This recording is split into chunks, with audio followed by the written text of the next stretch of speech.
Avvalambor assalomu alaykum aziz muxlislar. Kirib kelayotgan yangi yil bayrami bilan hammalaringizni chin yurakdan, chin dildan tabriklayman. 2025-yilda juda ko'p insonning qo'rg'onida xizmatda bo'ldim. Bu nimadan dalolat? Yurtimiz tinch, osmonimiz musaffo. Bunday bayramlar, bunday yaxshi kunlar qanday yilga yarashadi? Podshosi odil, xalqida adil yurtga yarashadi. Yurtboshimiz omon bo'lsin, vatanimiz tinch bo'lsin. Tinchligimiz obod bo'lsin. Musofir yurtlarga yurgan akalarimiz, ukalarimiz, opalarimiz, singillarimiz Parvardigor panohida asrasin. Bemorlarga ham Alloh shifo bersin. Davlat talabga Alloh davlat bersin, savlat talabga Alloh savlat bersin. Farzand talabga Alloh farzand bersin. Kirib kelayotgan yangi yil bayrami barchamizga fayzli bo'lsin. Muxlislarimdan shunday talab tushdi, bir ikki og'iz terma qaytarib bering dedi.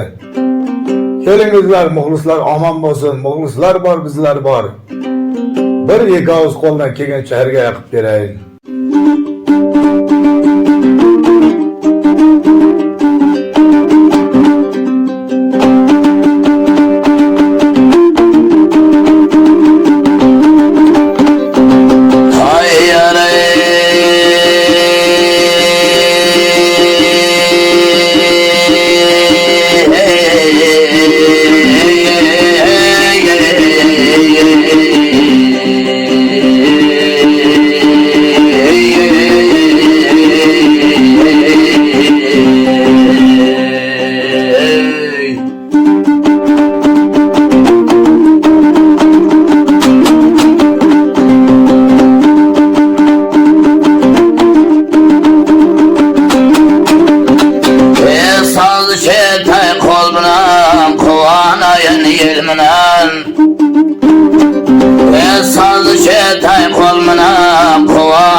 Açılıp yatkan gülmünen evet tasıl kovanayın yalanlar yelmünen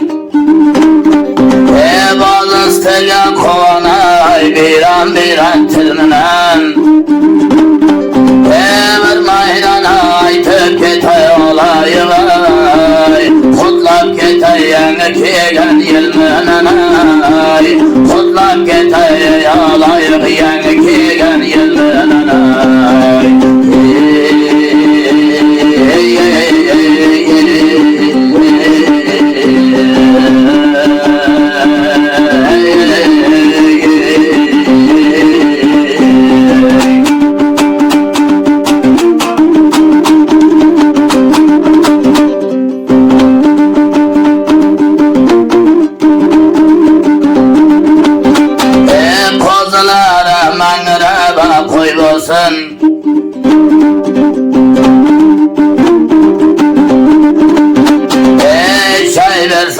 Sıvısız çay olsun el halkını yaranlar bay olsun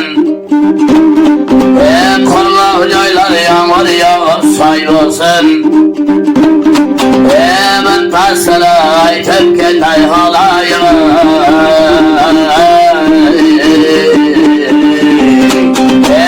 Kurbandı yaranlar toy olsun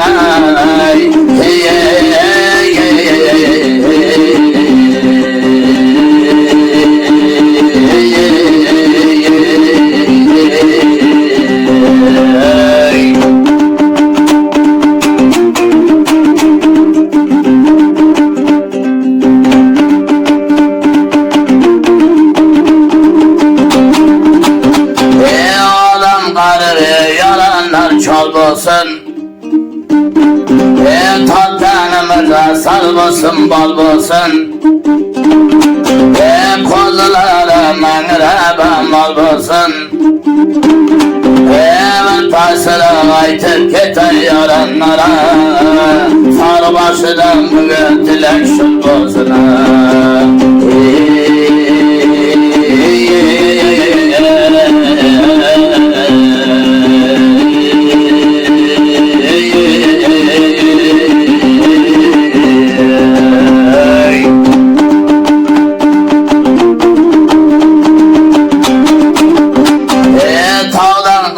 Kiramızdaki yanı Keksalara bir alıya duanı Tağlardan kiramızdaki yanı Keksalara bir alıya duanı Bimarlar ya Allah versin şifanı